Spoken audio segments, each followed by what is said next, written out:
Good morning everyone, welcome to my mini blog. আশা কৰোঁ আপোনালোক সকলোৱে ভালে আছে। আজি ৰাতিপুৱা উঠি গা পা ধুই মই গুৱাহাটীত যাব ওলাইছোঁ। আজি মই বহুত বেছি এক্সাইটেড হৈ আছোঁ কাৰণ মই ভাল পোৱা বস্তু এটা আনিব যাই আছোঁ। এই গুৱাহাটীত যাই আছোঁ, দেউতাই মোক গাড়ীত উঠাই দিলাক। তাৰপাছত আজি পুৰা ভিৰ, একদম বহুত মানুহ, সেইকাৰণে থিয় দি আহিব লগা হৈছে। পাছতহে চিট পালোঁ। তাৰপাছত এথেন যাই আছোঁ।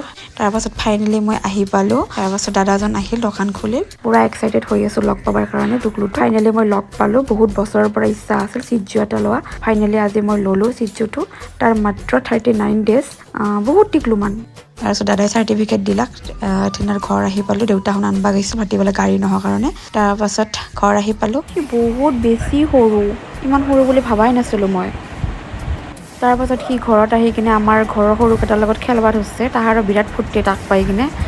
তাৰপাছত মই ভাবাই নাছিলোঁ সি যে এনেকৈ খোজকাঢ়ি কিনে খেলিব পাৰিব। তাৰপাছত মই ফ্লিপকাৰ্টৰ পৰা কিবা আনিছিলোঁ খেলা বস্তু, তাক লৈ কিনে সেইবিলাক আৰু খেলিছে সি।